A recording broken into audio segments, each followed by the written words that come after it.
নমস্কার বন্ধুরা, আমি Priyanka. Welcome back to my channel. বন্ধুরা, আজকে আমি বানিয়ে দেখাবো ঠাকুরবাড়ির রান্না। তো এখানে আমি বানিয়ে দেখাবো দুধ মুগ পটলের রেসিপি। পুরো নিরামিষ রেসিপি, এটা সম্পূর্ণ কিন্তু নিরামিষ রেসিপি। তো চলুন দেখে নেওয়া যাক।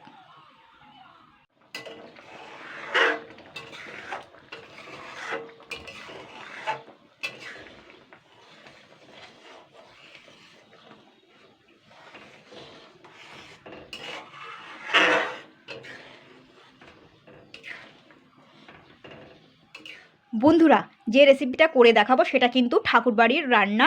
তো এটা কিন্তু অনেকটা সাবেকি রান্না বা সাদামাটা রেসিপি বলতে পারেন। তো এটা কিন্তু সম্পূর্ণ নিরামিষ রেসিপি। তো এখানে কিন্তু দেখুন 300 গ্রাম পটল নিয়েছি। 300 গ্রাম পটলের জন্য আমি 100 গ্রাম মুগের ডাল নিয়েছি। তো আর এখানে 1 বাটি দুধ নিয়েছি। আপনারা লিকুইডটাও নিতে পারেন, আবার গুঁড়ো দুধও নিয়ে গুলে রাখতে পারেন। তবে এখানে 1 বাটি নিয়েছি। তো সবার প্রথমে কিন্তু আমি পটলের খোসাগুলো হালকা করে ছিলে নেবো। তো দেখুন, আমি কিন্তু পটলগুলো কিন্তু খুব হালকা করে খোসাগুলো ছাড়িয়ে নিয়েছি, দেখুন খুবই হালকা করে। তো এবার আমি পটলের কিন্তু সামনের মুখটা আর এই পেছনের মুখটা কেটে আমি 2 আধখানা করে নেব। দেখুন,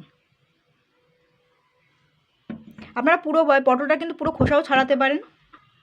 তো দেখুন, আমি কিন্তু পটলগুলো 2 মুখ কেটে কিন্তু আমি আধখানা করে নিয়েছি পটলগুলো। এবার আমি এখানে দেখুন একটা পেস্ট করব। এখানে কিন্তু আদা নিয়েছি, আদাটা কিন্তু 2 চামচ হয়ে যাবে। কাঁচা লঙ্কা নিয়েছি একটা, আর জিরে নিয়েছি 2 চামচ। তো এগুলো আমি কিন্তু বেটে নেবো শিলে।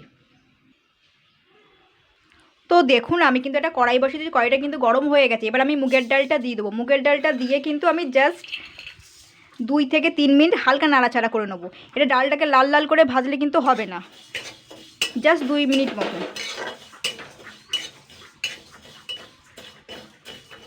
এটাকে কিন্তু তেল ছাড়াই কিন্তু ভাজতে হবে শুকনো কড়াইতে। এটা কিন্তু 2 মিনিট মতন হয়ে গেছে। এবার আমি জল দিয়ে দেবো।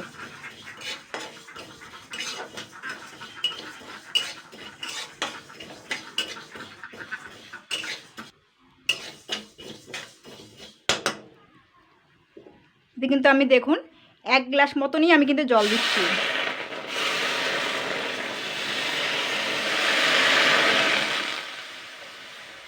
একটু নেড়ে দেবো, যেহেতু এই ডালটা কিন্তু সিদ্ধ হবে, কিন্তু সেই বুঝে কিন্তু জল দিতে হবে।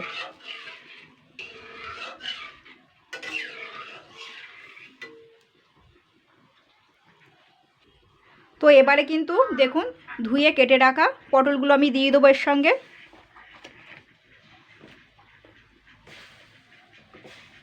আমি কিন্তু আরেকটু জল দিয়ে দেবো একেবারে। তো দেখুন, আমি কিন্তু আরেকটু জল দিয়ে দিচ্ছি। একটু ঘনই হবে কিন্তু। তো এটা সিদ্ধ হতে হতে জলটা তো টেনে যাবে। তো এটাকে একটু ভালো করে নাড়াচাড়া করে দেবো পটলগুলো।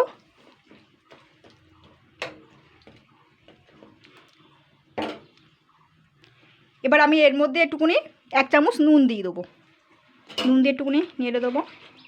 এবার এটা কোনো কিছু থালা দিয়ে এটাকে আমি ঢেকে দেবো। ঢেকে দিলে কী বলুন তো, পটল আর এই মুগের ডালটা কিন্তু সিদ্ধ হয়ে যাবে তাড়াতাড়ি।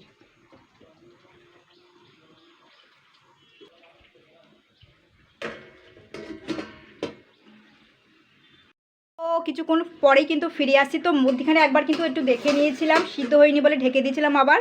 তো এবার কিন্তু পুরোপুরি সিদ্ধ হয়ে গেছে। দেখুন, পটলটাও সিদ্ধ হয়ে গেছে, ডালটাও কিন্তু সিদ্ধ হয়ে গেছে। এবার একটুখানি খুন্তিটা দিয়ে একটু নাড়াচাড়া করে নিচ্ছি। ডালটাকে কিন্তু পুরোপুরি গলিয়ে ফেলতে হবে, তবে পটলটাকে না কিন্তু। দেখুন, তো এবারে এই যে পটল সিদ্ধ আর যে মুগের ডালটা সিদ্ধ হয়ে গেছে, সেটা কিন্তু আমি এই কড়াই থেকে নামিয়ে আর একটা পাত্রে কিন্তু আমি তুলে নেব। তো এই কড়াইতে কিন্তু ডালটা নামিয়ে রেখেছি। তো এখানে কিন্তু আমি জাস্ট 2 চামচ মতো রিফাইন্ড অয়েল তেল দিচ্ছি, 2 চামচ মতন। তেলটা কিন্তু সামান্য গরম হয়েছে। আর মশলাটা কিন্তু একদমই পুড়িয়ে ফেলা যাবে না। আর এই যে আদা বাটা, জিরে বাটা, কাঁচা লঙ্কা বাটাটা আমি দিয়ে দিচ্ছি। জাস্ট আমি এটাকে 1 মিনিট কিন্তু নাড়াচাড়া করব। এবার সঙ্গে সঙ্গে কিন্তু আমি দিয়ে দেবো, জাস্ট 1 মিনিট।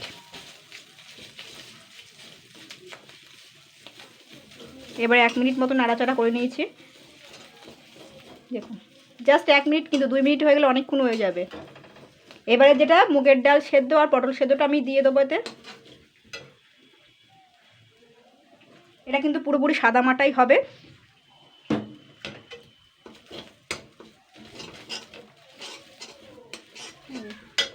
এইবার আমি দিয়ে দিচ্ছি এটাকে একটুখানি ভালো করে কিন্তু ঘুটে নেব। এটা কিন্তু এরকমই ঘন হবে। এবারে আমি এতে কিন্তু বেশ কিছু কিছু উপকরণ দেব।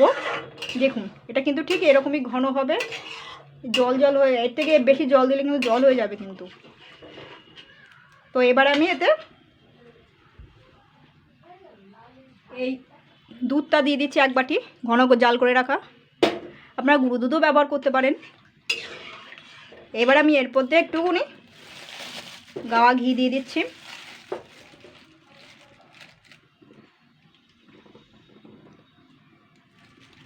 আর একটু দিয়ে দেবো, 2 চামচ মতন ঘি দিয়ে দিয়েছি। এবার একটুখানি স্বাদ মতন নুন আর চিনিটা দিয়ে দেবো। নুনটা কম হয়েছিল বলে তো আমি একটুখানি নুন অ্যাড করছি, আর চিনি দিচ্ছি, চিনিটা অবশ্যই দেবেন। এবার একটু নাড়িয়ে দেবো, নাড়াচাড়া করে নেবো, দিয়ে একটুখানি 2-3 মিনিটের জন্য ঢেকে দেবো। 2-3 মিনিট ফুটে গেলে তারপর কিন্তু আমি নামিয়ে নেবো। এই দেখুন এটা দিয়ে ঢেকে দিলাম জাস্ট 2-3 মিনিটের জন্য।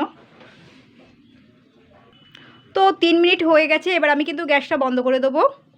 তো তার আগে দেখবো এটা ফুটে গেছে কিনা। ফুটে তো গেছে অবশ্যই, দেখুন ফুটে গেছে। খুব সুন্দর একটা কিন্তু গন্ধ বেরিয়েছে বন্ধুরা। তো এবার আমি কিন্তু সঙ্গে সঙ্গে গ্যাসটা বন্ধ করে দেবো।